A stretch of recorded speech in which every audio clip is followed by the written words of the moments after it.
Governor ప్రసంగం లేకుండానే 2022లో budget సమావేశాలు ప్రారంభించారని సీఎం రేవంత్ రెడ్డి తెలిపారు. మహిళా గవర్నర్ను తమ ప్రభుత్వం అవహేళన చేసిందని సీఎం అన్నారు. మంత్రివర్గం ఆమోదించిన అంశాలనే ఉభయ సభలను ఉద్దేశించి గవర్నర్ ప్రసంగించారని చెప్పారు. తమ ఆలోచనలు తాము ప్రజలకు చేసిన పనులు మాత్రమే గవర్నర్ ప్రసంగంలో పొందుపరుస్తామన్నారు. దీనిపై అవగాహన లేని వాళ్ళు మంత్రులుగా చేశామని చెప్పుకోవడానికి అర్హత ఉందా అని ప్రశ్నించారు. 10 ఏళ్ల బీఆర్ఎస్ పాలనలో నాటి మంత్రివర్గం ఆమోదం లేకుండా గవర్నర్ ప్రసంగం ఉందా అని రేవంత్ రెడ్డి అడిగారు.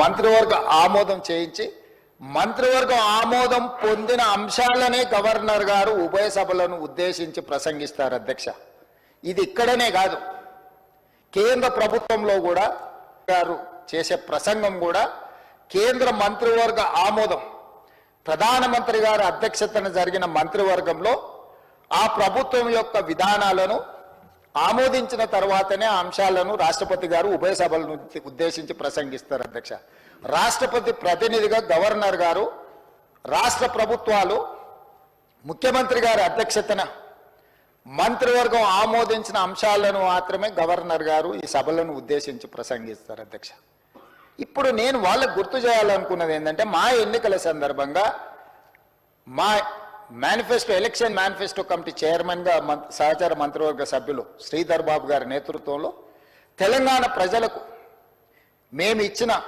మాట ప్రకారం ఆ ఎలక్షన్ మేనిఫెస్టోనే ప్రాతిపదికగా దాన్నే ఒక బైబిల్గా, ఖురాన్గా, భగవద్గీతగా భావించి చిత్తశుద్ధితోనే అందులో ఉన్న అంశాలనే మా ప్రభుత్వం ఈ 15 నెలలుగా అమలు చేసుకుంటూ అమలు చేసిన అంశాలనే మంత్రివర్గంలో ఆమోదించి మంత్రివర్గంలో ఆమోదించిన అంశాలనే గవర్నర్ గారి ప్రసంగం ద్వారా ఉభయ సభలను ఉద్దేశించి 4 కోట్ల తెలంగాణ ప్రజలకు వివరించడం జరిగింది.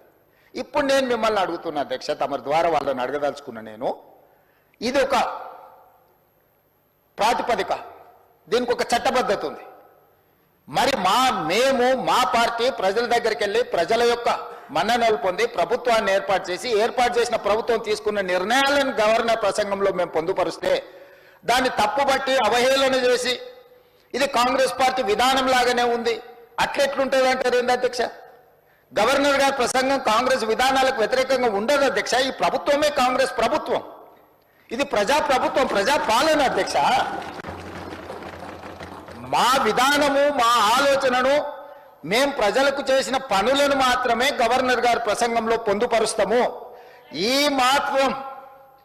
ఈ మాత్రం అవగాహన లేని వాళ్ళు 10 సంవత్సరాలు మేము మంత్రులుగా పనిచేసినామని చెప్పుకోవడానికి వాళ్ళకి అర్హత ఉందా అని నేను అడుగుతున్నా అధ్యక్ష. 10 సంవత్సరాలు వాళ్ళు ప్రభుత్వం నడిపినప్పుడు ఆనాటి గవర్నర్ ప్రసంగాలు, ఆనాటి మంత్రివర్గ ఆమోదం లేకుంటేనే గవర్నర్ గారు సొంతంగా బాపట్ల జిల్లా అద్దంకి